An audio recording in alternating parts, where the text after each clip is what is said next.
खारगे जी, भैया इसको थोड़ा उल्टा करके इसको घुमा देंगे जरा, इनको घुमा दीजिए।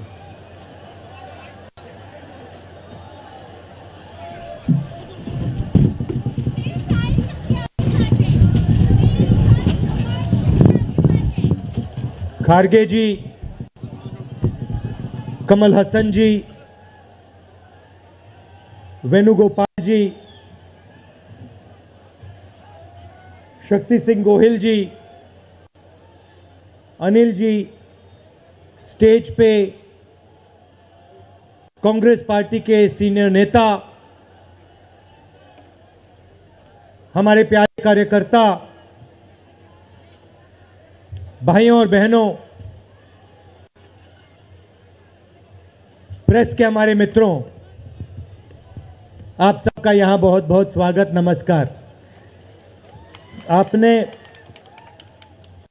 इतना समर्थन इस यात्रा को दिया, इतनी मदद की, इतनी शक्ति आपने हमें दी, इसके लिए मैं सबसे धन्यवाद करना चाहता हूं, दिल से धन्यवाद करना चाहता हूं।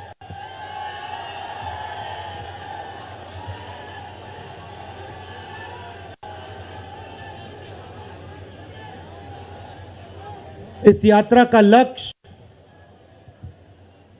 भारत को जोड़ने का है।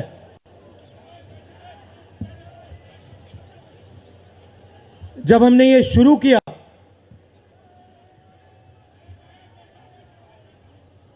कन्याकुमारी में यात्रा शुरू की,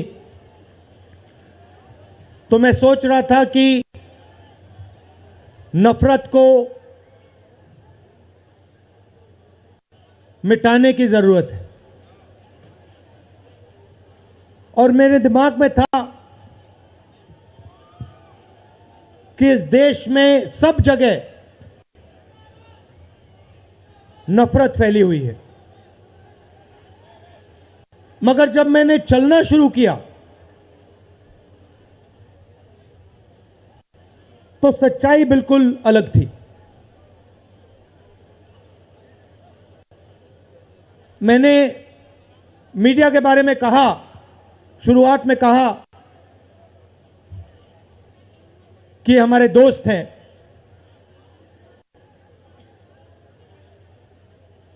दोस्त हैं, मगर हमारी बात टीवी पे कभी नहीं दिखाते हैं। और वो तो तब भी ठीक है, वो ठीक है, हमारी बात नहीं उठाएं तो ठीक है, कोई प्रॉब्लम नहीं है, मगर ये एक और काम करते हैं, इनकी गलती नहीं है। देखिए, ये जो यहां खड़े हैं, इनसे गुस्सा मत होइए, इनकी गलती नहीं है। देखिए, मुस्कुरा रहे हैं, ये जानते लगाम लगी हुई है, पीछे से लगाम लगी हुई है, मगर इनके जो चैनल हैं ये भी नफरत फैलाने का काम करते हैं। 24 घंटा हिंदू मुस्लिम, हिंदू मुस्लिम, हिंदू मुस्लिम, हिंदू मुस्लिम, हिंदू मुस्लिम। ये सच्चाई नहीं है भाइयों और बहनों। मैं चला हूं कन्याकुमारी से यहां तक, ये सच्चाई नहीं है। ये मीडिया में चलाया जाता है, फैलाया जाता है। ये देश एक है। इन सड़कों पे लाखों लोगों से मिला हूं, सारे के सारे एक दूसरे से मोहब्बत करते हैं, प्यार करते हैं, गले लगते हैं।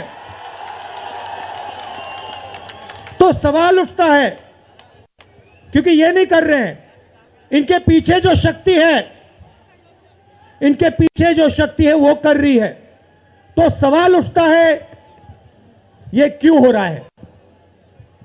जब सच्चाई ये है कि देश का आम नागरिक, चाहे हिंदू हो, मुस्लिम हो, सिख हो, ईसाई हो, किसी भी जात का हो, वो एक दूसरे से प्यार करता है, मोहब्बत करता है, एक दूसरे की इज्जत करता है। 90% लोग इस देश के एक दूसरे से प्यार करते हैं, मोहब्बत करते हैं, इज्जत करते हैं। देखिए मेरे सामने, ये देखिए, घूम के देखिए, ये जैन मंदिर है, गुरुद्वारा है, मंदिर है, मस्जिद है, ये है हिंदुस्तान।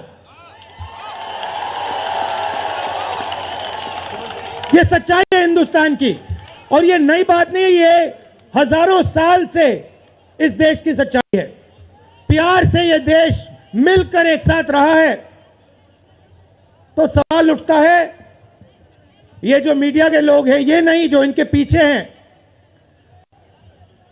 ये नफरत क्यों फैलाना चाहते हैं? आपने कभी पूछा अपने आप से कि मीडिया 24 घंटा कभी मोहब्बत की बात नहीं करेंगे? कभी आपने देखी है?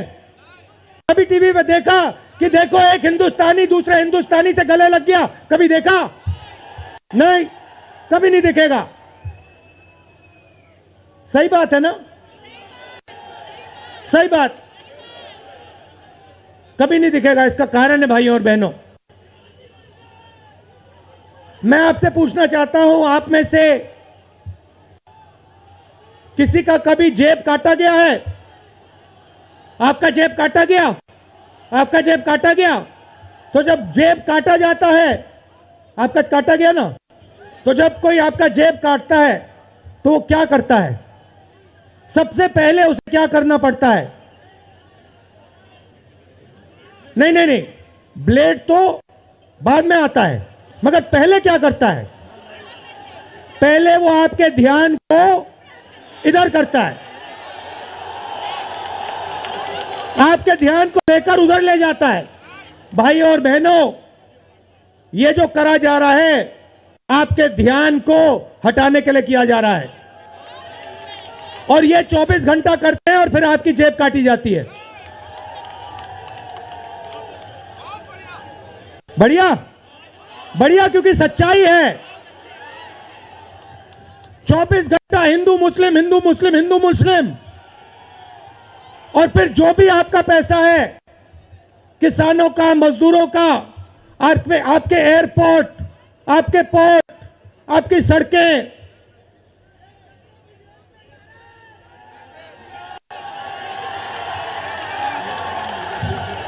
सीधा किसके जेब में? इनके मालिक के जेब में।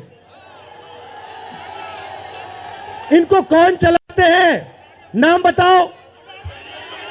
देखो, सब जानते हैं, पूरा हिंदुस्तान जानता है। भाइयों और बहनों, ये नरेंद्र मोदी जी की सरकार नहीं है, ये अंबानी अदानी की सरकार है। ये सच्चाई है, और ये पूरा लक्ष्य इनका आपके ध्यान को इधर से उधर, उधर से इधर करने का है। मैं 2800 किलोमीटर चला हूं, 2800, मुझे कहीं नफरत नहीं दिखी, कहीं हिंसा नहीं दिखी, कहीं मारपीट नहीं दिखी। मगर जब मैं इनका टेलीविजन खोलता हूं, 24 घंटे मुझे मारपीट, हिंसा, नफरत दिखाई देती है। क्यों? क्योंकि ये आपका ध्यान इधर से उधर ले जाना चाहते हैं। जो सच्चे मुद्दे हैं उस पे आपका ध्यान गलती से ना चला जाए। जैसे जब कोई आपकी जेब काटता है, वो चाहता है कि आपका ध्यान आपके जेब पे गलती से भी ना चला जाए। ये हो रहा है इस देश में। तो आपका ध्यान कहां जाना चाहिए?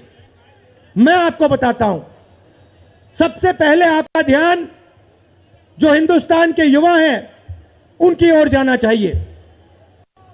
आप किसी भी युवा से पूछ लीजिए, वो आपको बताएगा, मैंने इंजीनियरिंग की, मैं डॉक्टर बनने के लिए पढ़ा, मैंने आईएएस के लिए तैयारी की, मैं जज बनने की कोशिश कर रहा था।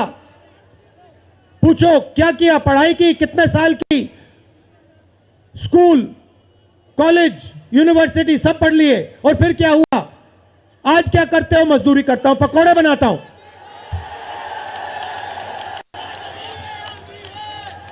बेरोजगारी क्यों आई? मैं आपको बताता हूं। और जो हमारे छोटे व्यापारी हैं, जो स्मॉल और मीडियम बिजनेस चलाते हैं, आप अच्छी तरह सुनिए, क्योंकि आप इस देश के भविष्य हो। अगर इस देश को कोई रोजगार दे सकता है तो इस देश का किसान और ये जो छोटे व्यापारी हैं और स्मॉल और मीडियम बिजनेसेस चलाते हैं ये लोग हैं। क्यों? क्योंकि ये लाखों हैं, ये लाखों में हैं और कोई 100 लोगों को रोजगार देता है, कोई 500 को देता है, कोई 1000 को देता है, कोई 25 को देता है, कोई 35 को देता है और ये लोग देश को रोजगार देते हैं। अब इनकी बात करते हैं। ये 24 घंटे लगे रहते हैं, बैंक के दरवाजे इनके लिए बंद होते हैं।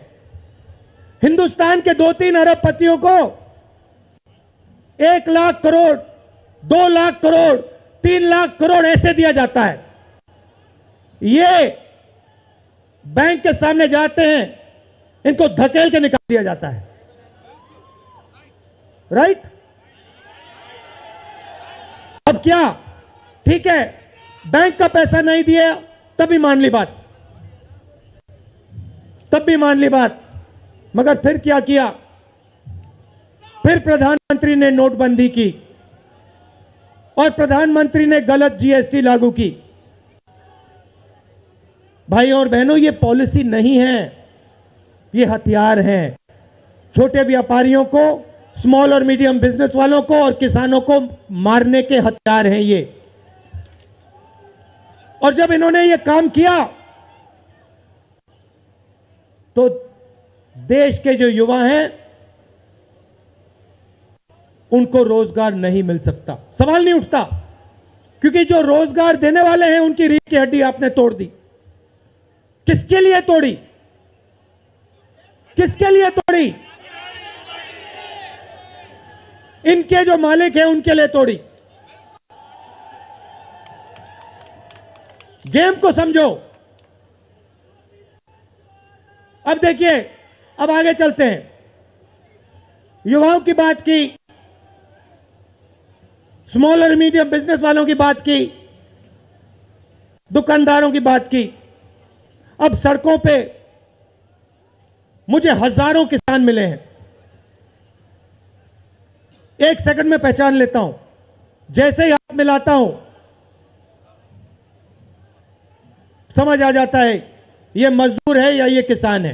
हाथ से पता लग जाता है, छिले हुए हाथ होते हैं। अच्छा, एक और सवाल है जो मैं सोच रहा हूं।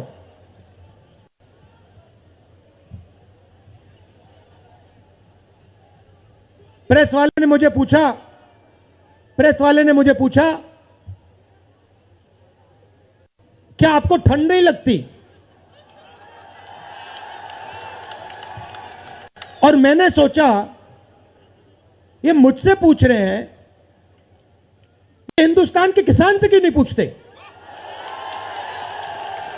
ये हिंदुस्तान के मजदूर से क्यों नहीं पूछते? ये हिंदुस्तान के गरीब बच्चों से क्यों नहीं पूछते? फिर कहते देखो 2800 किलोमीटर चल लिए, कोई बड़ी बात नहीं है। पूरा हिंदुस्तान चलता है, जिंदगी भर चलता है। किसान चलता है, मजदूर चलता है, फैक्ट्री में जो काम करते हैं वो चलते हैं। तो हमने ये कोई बड़ा काम नहीं किया भाई और बहनें, पूरा हिंदुस्तान करता है, रोज करता है। हम 2800 किलोमीटर चलते हैं, किसान शायद जिंदगी में 10,000, 15,000, 20,000 चल लेता है।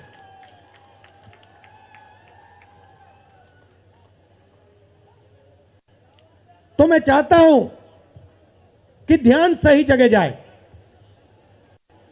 अब बीजेपी ने धर्म की बात उठाई है, हिंदू धर्म की बात करते हैं। मैं आपसे पूछना चाहता हूं, हिंदू धर्म में कहां लिखा है कि गरीबों को, कमजोर लोगों को कुचलना चाहिए? कहां लिखा है? कहां लिखा है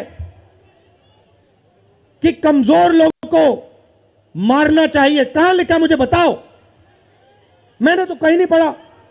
मैंने गीता पढ़ी है, उपनिषद पढ़े हैं, कहीं नहीं पढ़ा मैंने।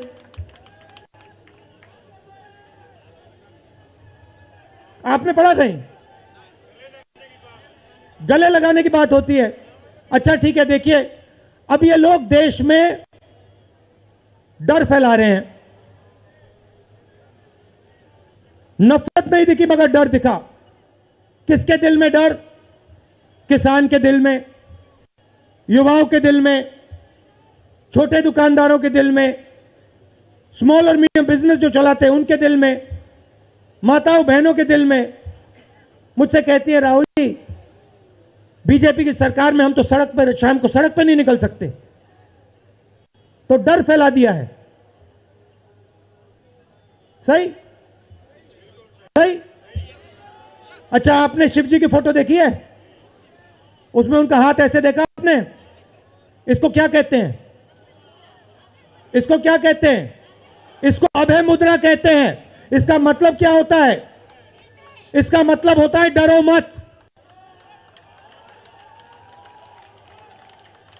तो शिव जी कहते हैं डरो मत, हिंदू धर्म कहता है डरो मत, और ये लोग 24 घंटा इस देश में डर फैलाने की कोशिश करते हैं। अच्छा, एक और मजे की बात बताता हूं आपको। मैं सोच रहा था, आपने ये यात्रा देखी होगी, इसमें आपको हिंसा दिखी? कहीं नहीं दिखी? किसी ने किसी को मारा? किसी ने गाली दी? नहीं। आपने इसमें नफरत देखी? बिल्कुल नहीं। इसमें किसी ने यह पूछा भैया तुम्हारा धर्म क्या है? किसी ने कहा भाई तुम हिंदू हो, मुसलमान हो, सिख हो, ईसाई हो, क्या हो? नहीं। किसी ने यह पूछा तुम स्त्री हो या पुरुष हो? किसी ने यह पूछा तुम्हारी क्या जात है? बिल्कुल नहीं। कपड़े भी नहीं पूछे, कपड़े भी नहीं पूछे। अच्छा, इसमें आपने देखा होगा, पता नहीं आपने देखा या नहीं, इसमें कुत्ते भी आए। कुत्ते भी आए इसमें, कुत्ते आए। और आपने, अगर आप टीवी देख रहे होते, आपने एक चीज देखी होगी, कुत्ते को किसी ने नहीं मारा, किसी ने नहीं मारा। इसमें गाय भी आई, भैंस भी आए, सुअर भी आए। मैंने देखा वो,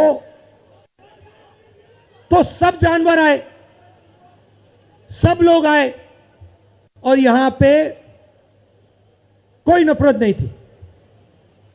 जैसा हमारा हिंदुस्तान है वैसे ही ये यात्रा है। कोई नफरत नहीं, कोई हिंसा नहीं, कोई गलत सवाल नहीं। कभी कभी कोई गिर जाता, जैसे हमारे हरियाणा के पीसीसी गिरे, धड़ाम से गिरे, केरला के सब नेता गिर गए, 1 सेकंड में लोग उनको उठा लेते थे। 1 सेकंड में, टाइम नहीं लगता था। यह है हिंदुस्तान। नहीं, देखिए मैं आपको एक बात बताता हूं, सच्चाई समझनी होगी। सच्चाई यह है कि जैसे इन पर लगाम लगी हुई है, वैसे हिंदुस्तान के प्रधानमंत्री पे भी लगाम लगी हुई है।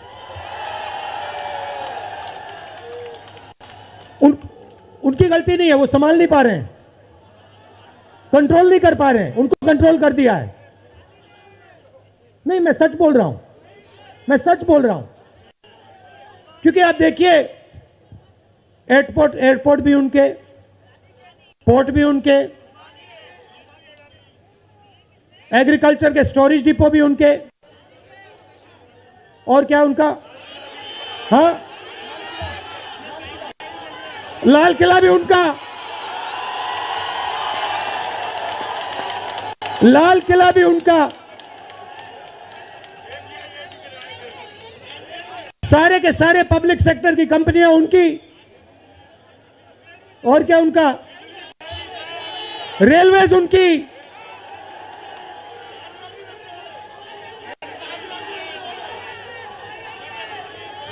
अभी भाइयों और बहनों ताजमहल भी चला जाएगा, तो सब कुछ उनका। तो ये देश की सच्चाई है। हाईवे भी उनके, सेलफोन भी उनके,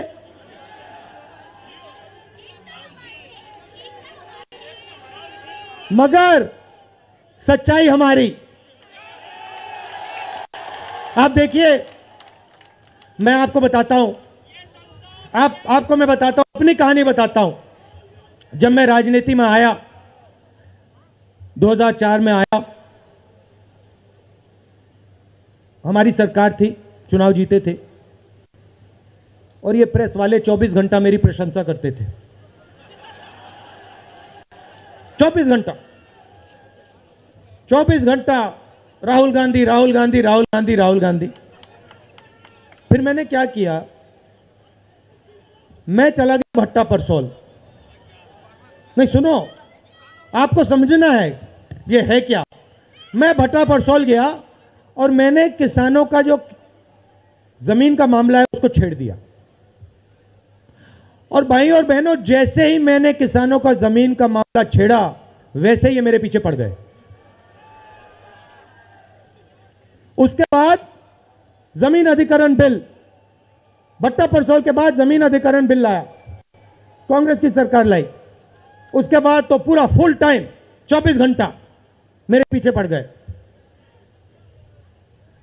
प्रधानमंत्री जी ने, बीजेपी ने, मैं आपको सच्चाई के बारे में बताना चाह रहा हूं, प्रधानमंत्री ने, बीजेपी ने हजारों करोड़ रुपए लगा दिए मेरी छवि को खराब करने में। हजारों करोड़ रुपए। और आपने देखा होगा, मैंने एक शब्द नहीं बोला, बिल्कुल चुप, बिल्कुल चुप। मैंने एक शब्द नहीं बोला। मैंने ये नहीं बोला भैया ये गलत बोल रहे हैं, ये ठीक नहीं है ना, मैं बिल्कुल चुप, चुप। क्योंकि मैंने कहा चलो देखता हूं कितना दम है, और लगाया। पूरी की पूरी मीडिया लग गई, व्हाट्सएप पे लगाया, फेसबुक पे लगाया, सब जगह 24 घंटा राहुल गांधी के बारे में। कुछ नहीं बोला मैंने, पूरे देश में फैला दिया। और फिर एक महीने मैंने आपको सच्चाई दिखा दी, और पूरा पूरा खत्म। देखो सच्चाई कैसे काम करती है। सच्चाई को छुपाया नहीं जा सकता है, कहीं ना कहीं से सच्चाई बाहर आ जाती है। और यह यात्रा हिंदुस्तान को जोड़ने की है। क्यों? क्योंकि इस नफरत से, इस डर से हमारे प्यारे देश को नुकसान हो रहा है।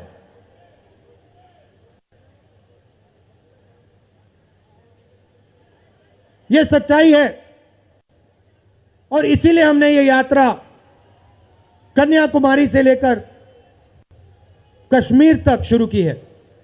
और ये जो हमारा तिरंगा है, इसको हम श्रीनगर में जाके वहां पे लहराएंगे। और आप में से हजारों लोग हमारे साथ चलोगे, हजारों लोग चलोगे।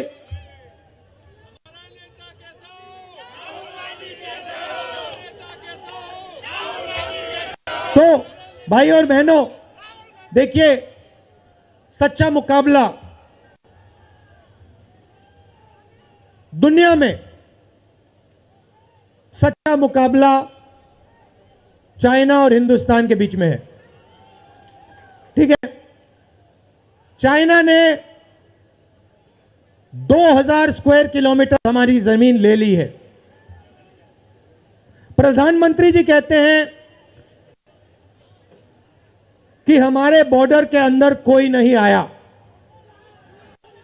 तो भैया प्रधानमंत्री जी, अगर कोई नहीं आया तो हमारी सेना उनकी सेना के साथ 21 बार क्यों बात कर रही है? और हमारे जो सेना के लोग हैं, हमारे डिफेंस फोर्सेस के लोग हैं, वो क्यों कह रहे हैं कि चाइना ने हमारी जमीन ले ली है? मगर देखिए, कंपटीशन आर्थिक है, मुकाबला आर्थिक है। ये आपके जो सेलफोन है, ये आपके जो शर्ट है, जूते हैं, इसके पीछे आप देखिए, प्रेस वालों के जो कैमरा है इसके पीछे देखिए, उसके पीछे आपको लिखा दिखेगा मेड इन चाइना।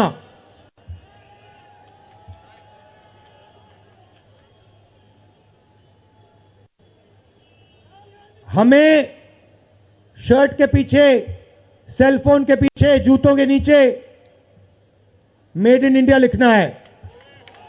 और एक ऐसा दिन आना चाहिए जब शंघाई में कोई युवा नए जूते खरीदे, उसके नीचे देखे made in new Delhi India. ये हिंदुस्तान चाहिए, इसी से हमारे युवाओं को रोजगार मिलेगा।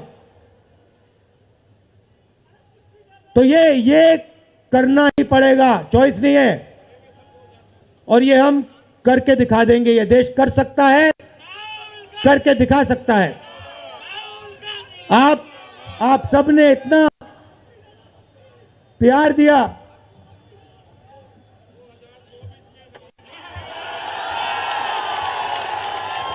आपने इतना प्यार दिया। मैंने भाषण में राजस्थान में कहा था, आपके नफरत के बाजार में हम मोहब्बत की दुकान खोलेंगे। आपने लाखों दुकानें खोल दी हैं। आप सबका दिल से बहुत बहुत धन्यवाद। नमस्कार, जय हिंद।